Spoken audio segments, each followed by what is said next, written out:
Bonjour, aujourd'hui je vais traiter la leçon de calcul intégral, Bac Sciences Maths, SPC, SVST, BIOF et Terminal S de la mission.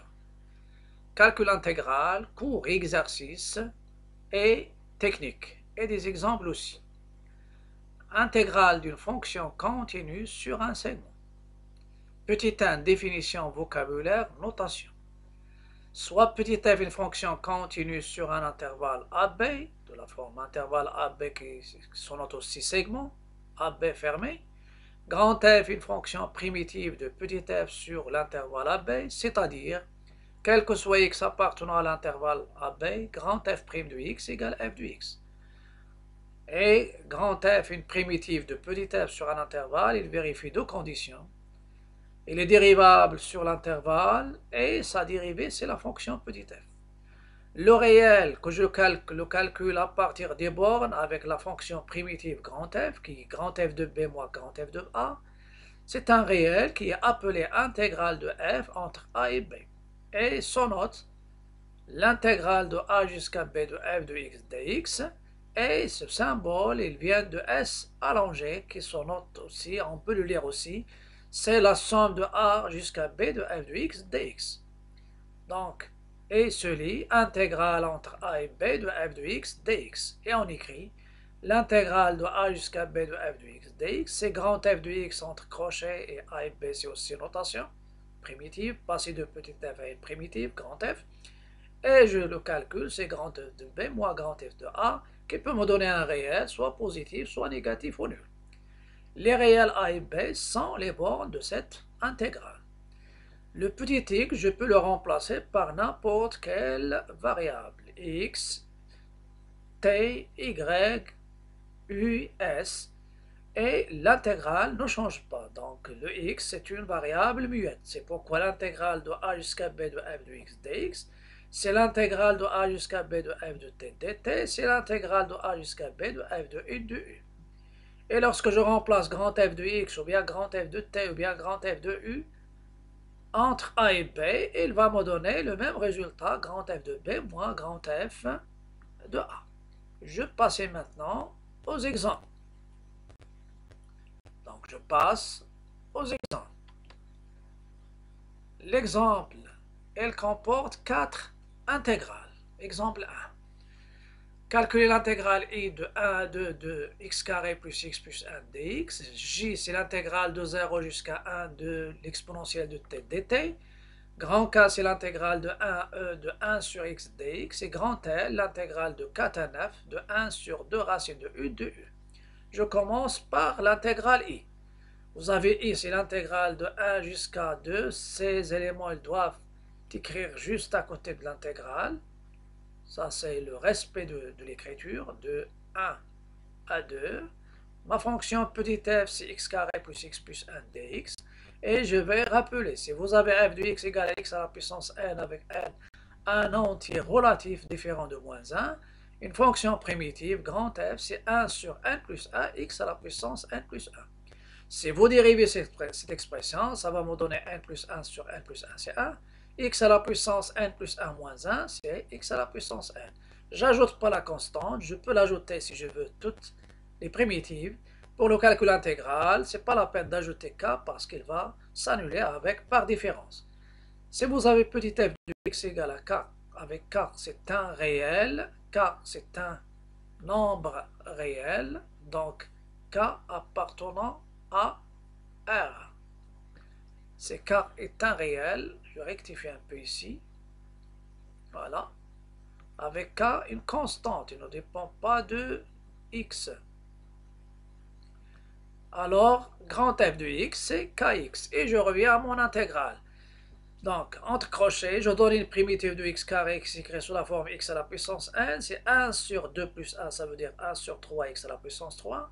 X à la puissance 1 par la même règle, 1 sur 1 plus 1, donc 1 demi x à la puissance 2. 1 c'est une constante, donc une primitive c'est x entre 1 et 2, et je calcule la borne supérieure moins la borne inférieure. Donc grand f de 2 moins grand f de 1. Pour moi, grand f de x, c'est ce qui est entre crochets, petit f de x, c'est celle-ci. Donc I, c'est l'intégrale. Je calcule par différence. Grand F de 2, c'est 1 sur 3, 2 à la puissance 3, plus 1 demi, 2 au carré, plus 2, moins F de 1 sur 3, 1 à la puissance 3, plus 1 demi, 1 au carré, plus 1. Je préfère terminer les calculs à l'intérieur. Donc 8 sur 3 plus 4 sur 2 plus 2, moins 1 sur 3 plus 1 demi plus 1. Je calcule ce qui est à l'intérieur. 8 sur 3, 2 plus 2, ça donne 4. Moins 1 sur 3, c'est, je réduis au même dénominateur, 2 sur 6, plus 3 sur 6, plus 6 sur 6. Vous avez 8 sur 3, c'est 8 sur 3, plus, je multiplie ici par 3, ça vous donne 12 sur 3. 8 plus 12 sur 3, moins 11 sur 3. Ça donne 20 sur 3 moins 11 sur 3. Je réduis au même dénominateur. Je multiplie ici par 2. Ça donne 40 moins 11, le tout sur 6. 40 moins 10, c'est 30. Et 40 moins 11, c'est 29 sur 6. 29 plus 11, ça donne 30. Et 1, c'est 40. Voilà. Donc, l'intégrale I, sa valeur, c'est 29 sur 6. Je passe à l'intégrale J. C'est l'intégrale de 0 jusqu'à 1, l'exponentielle de t dt. L'exponentielle de t dt. Je sais que l'exponentielle de x, sa dérivée, c'est l'exponentielle de x. Donc, une primitive de l'exponentielle de x, c'est e de x. F de x, elle est égale à l'exponentielle de x, alors une primitive, c'est l'exponentielle de petit x. Mais si vous avez grand F de x, c'est l'exponentielle ax avec a, un réel non nul, alors grand F de x, c'est 1 sur a, l'exponentielle ax. Et vous savez bien que si je dérive, a sur a, c'est une constante, je dérive l'exponentielle ax, l'exponentielle ax, sa dérivée, c'est ax dérivé, l'exposant, l'exponentielle ax, et c'est a l'exponentielle ax. J'utilise cette règle, donc j'utilise la première. L'exponentielle de t, c'est sa primitive, c'est l'exponentielle de t, entre 0 et 1. C'est l'exponentielle de 1 moins l'exponentielle de 0. L'exponentielle de 0, c'est 1, ou l'exponentielle de 1, c'est e, qui est égal à 2,718. Je passe à l'intégrale k, l'intégrale de 1 à e, 1 sur x dx.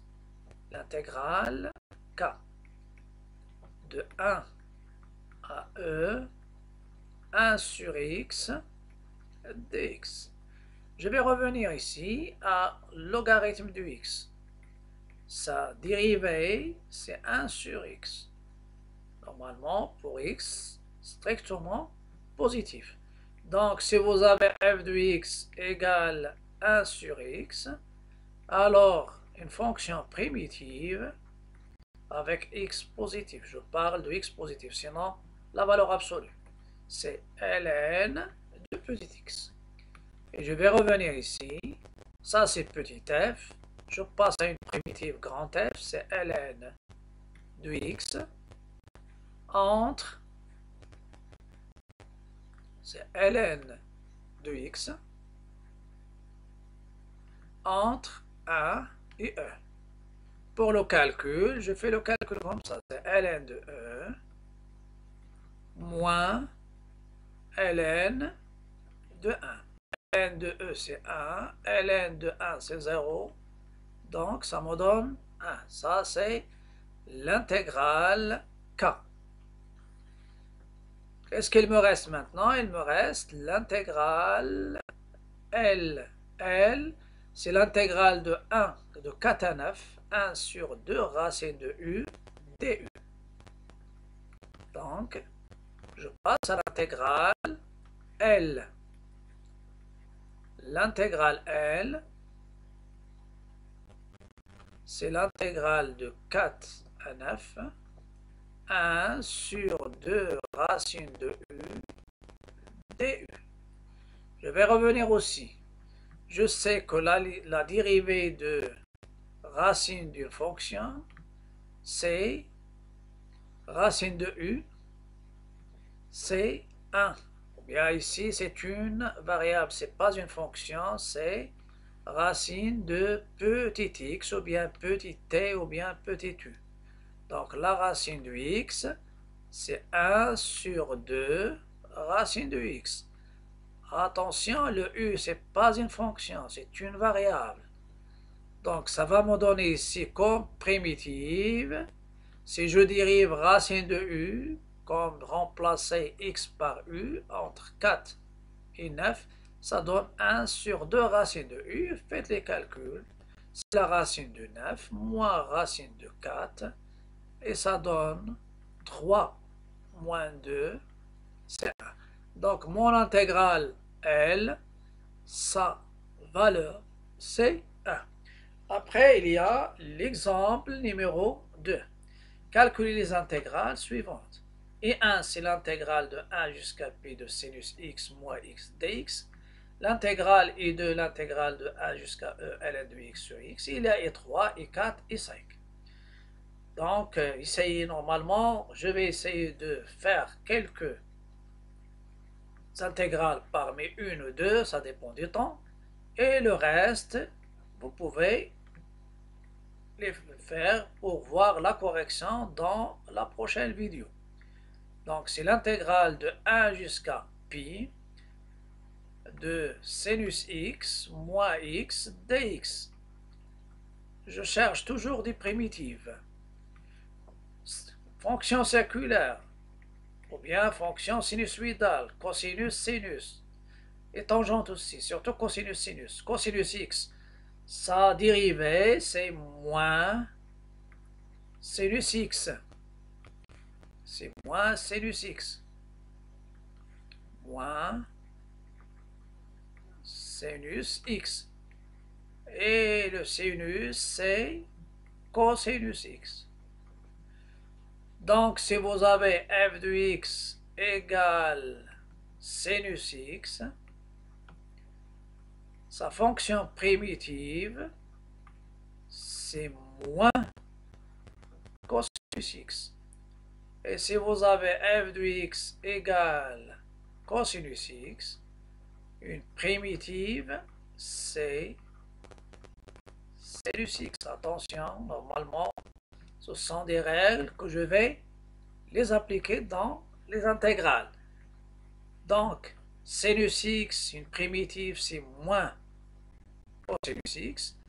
X à la puissance 1, c'est moins 1 demi x au carré entre 1 et pi.